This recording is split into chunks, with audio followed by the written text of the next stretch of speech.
Magandang hapon po sa inyong lahat. Ako nga po pala si Rabania M. Magyalis.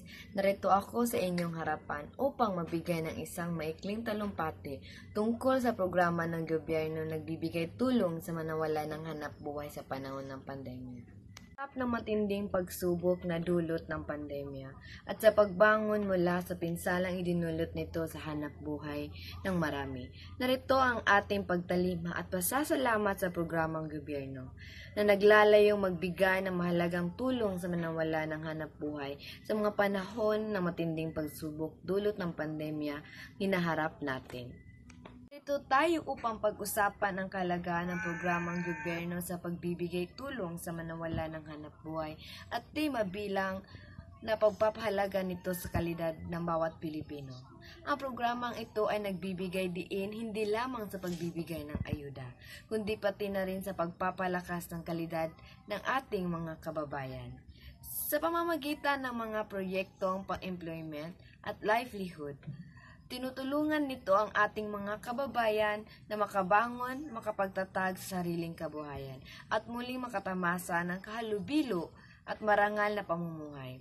Ang hapon na dala ng pandemya ay hindi lamang isang usapin ng kalusugan, kundi pati na rin ng ekonomiya at kabuhayan ng milyong-milyong Pilipino.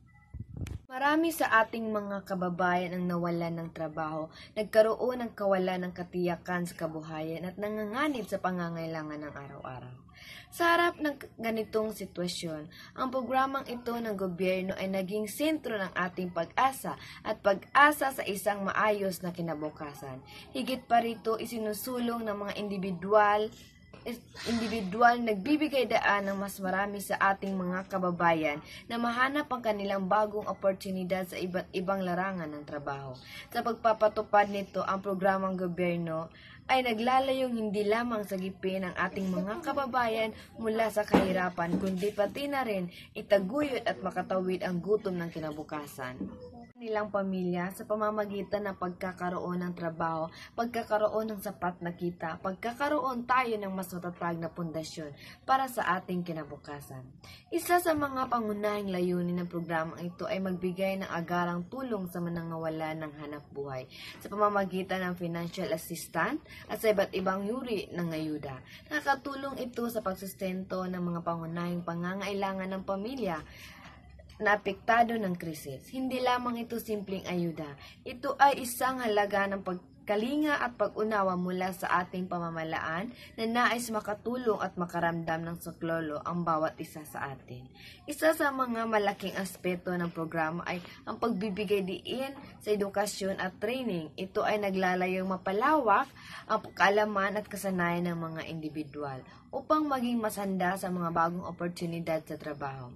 Sa pagtutok sa edukasyon, binibigyan ng programa ng gobyerno ang bawat Pilipino ng pagkakataon na magkaroon ng mga mataas na antas ng kasanayan at kaalaman na siyang nagbubukas ng mga pintuan patungo sa mas magandang kinabukasan. Bilang bahagi ng pagtataguyod ng kalidad ng buhay, may mga proyektong pangkalusugan at social service din ang programa. Tinutukan nito ang pangangailangan ng komunikasyon sa aspeto ng kalusugan, edukasyon at iba pang serbisyong panlipunan. Sa ganitong paraan, hindi lamang kinikilala ng programa ang pangangailangan ng tao sa ekonomiya, kundi pati na rin ang kanilang pangkalahatang kagalingan at pag-unlad. Ngunit, hindi nagtatapos ang suporta ng programa sa simpleng financial assistance. Isinusulong din ito ang pagsasagawa ng mga proyektong pang-employment at livelihood upang maibsan ang pangangailangan ng nawala ng mga trabaho. Sa pamamagitan ng pagbibigay ng oportunidad na makapagtrabaho, hindi lang sila nakakatanggap ng kita kundi nagkakaroon din sila ng dignidad at kahalagahan sa kanilang sarili.